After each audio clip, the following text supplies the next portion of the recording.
Hey, the Gadget Man here with nothing but gadgets, and today I'm going to be showing you this My Gecko Gear body camera. So 3, 2, 1, let's get at it.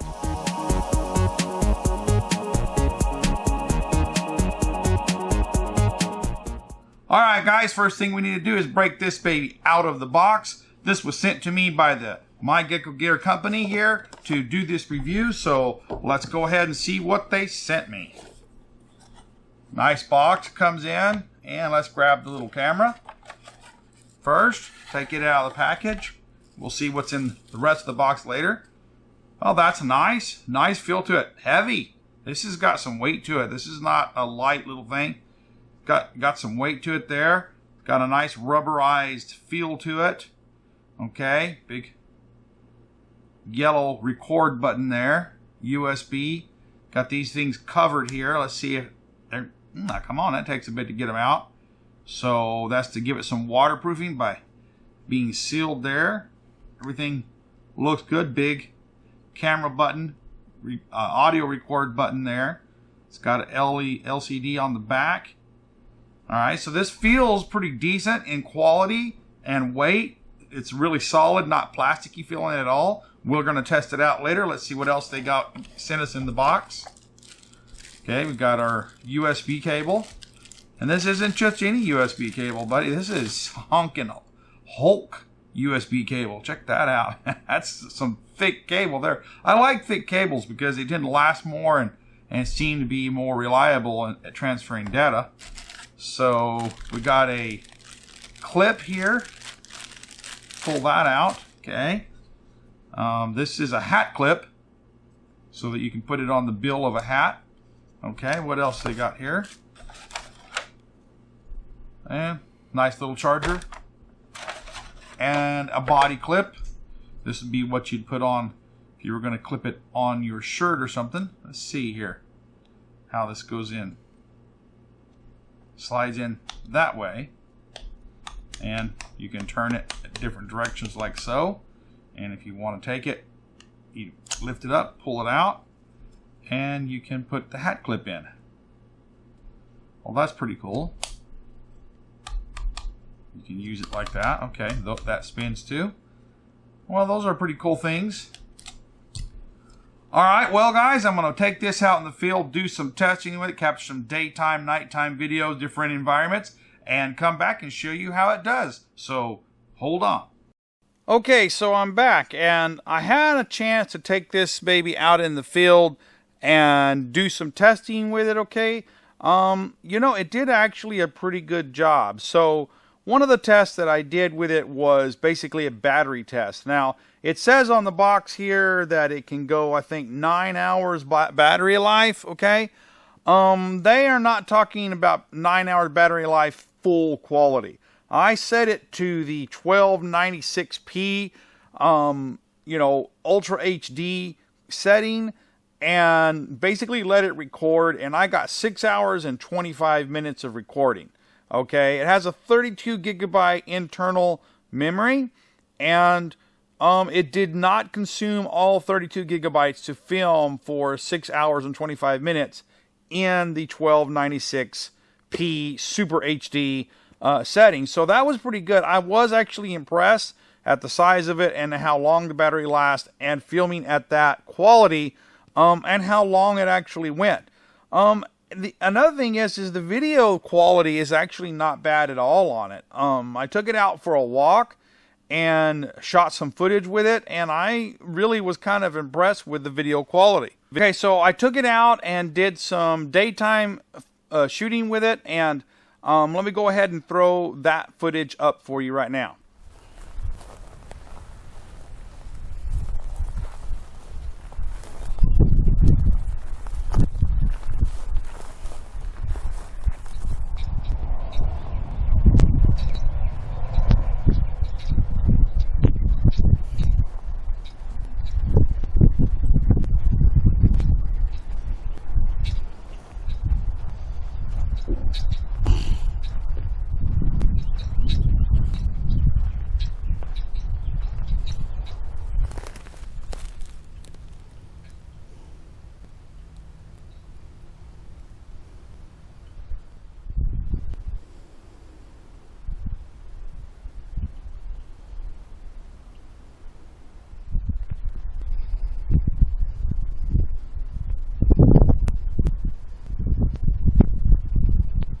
Okay, so you can see there, I did a little video montage. There was some sunny day footage. There was some clouded day footage. Walking. There was some wind. There was some quiet time. All around, I've just got to say that, I mean, being totally honest, I was very impressed with the quality of footage. One of the big complaints that I have with a lot of these smaller portable cameras, body cameras, action cameras, is they just don't render good color quality. There always seem to be either too blue or too red or too green. And I got to say that this one right here, buddy, it was really good on color balance. I mean, the blues look blue, the greens look green. It wasn't overexposed. It wasn't oversaturated. It was a very pleasing, natural, good color balance, basically like just being there. And since I was there, I can tell you the color is pretty accurate on this, and that was actually surprising. I was very impressed with that. At the 1296 quality setting, the video was very smooth, very clear, very detailed. I don't really have any complaints about the quality of the video on this thing. I think it did a really good job. I mean, you can obviously see for yourself, but I want you to remember that when you're watching something on YouTube, you are watching something that's compressed. You're not watching original quality footage. I see it in the raw footage out of the camera, and then I have to edit it and make a video and then render it. And I do a really high quality render, so there's very little loss, but there is a tiny bit of quality loss there. And then I send the video to YouTube, and YouTube compresses the snot out of it, and so you're not seeing a true raw quality footage there, okay, guys? But it is a good representation because, you know, if you have good quality in, you get better quality out. If you have garbage in, you get horrible garbage out. So, you know, how good it looks on YouTube can give you an idea how good the quality of the footage going in is, okay? All right, now, but it is a body cam, and it actually has these little infrared lights here. Okay. Now, one thing is the camera does not come set up to actually use those. You have to go into the menu system and turn them on or turn it to auto. I set it to auto and took it outside at night just to see what kind of range and what it looked like. So I did that, and here we go. Here's that footage.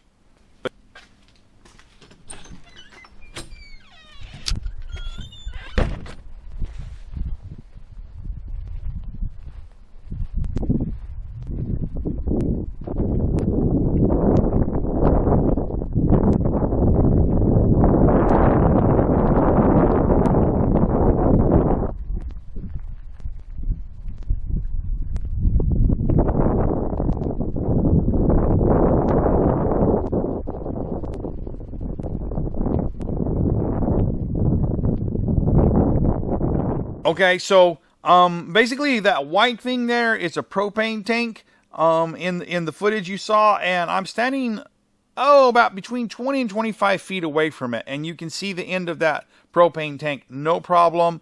I went down where you could see my feet, and then I just basically panned up so you could actually see kind of some distance of how far it was. I've had some other body cams and that had night vision capability, and one of the problems that I've always complained about with them is they didn't have very good night vision range. I mean, 4 or 5 feet, maybe 6 feet, 10 feet at most is their most. This one actually had a pretty good range at night, and the quality was pretty good. So I don't have any complaints about that. Now, I will do a separate video about the menu system. It's a little complex. There's a lot of options to it, and I don't want to waste a whole lot of time in one video going over all those steps. So I'm going to create a separate video about modifying the settings. And if you have questions, you can ask the questions in the comment section of this video about what settings you're interested in, and that will help me get ready for the next video to know what's interesting for you. Well, that's about all I have to say about the little MyGecko Gear Aegis100 body cam. I actually like this little booger and think it did a great job for what it is. I don't know where it's getting the 9-hour battery life. I'm assuming that's probably at a lower quality video setting. I didn't test that. I always test things at high power. I want to see what the best it can possibly do. And at the 1296 setting, I got 6 hours and 25 minutes. But it didn't fill up the card, the 32 gigabytes, so it was able to do that. So that's good to know, because, you know, if it can go a lot longer, but the storage fills up before the battery runs out, you know, then what good is it to have a longer battery? So the storage is adequate for the battery, and it, you know, the video footage looks good. All right, guys, I will throw a link to this product in the description of the video if you're interested in it. I hope you enjoyed this video. If you have, please like, subscribe, and comment. Until next time, this is the Gadget Man saying, I'll see you later.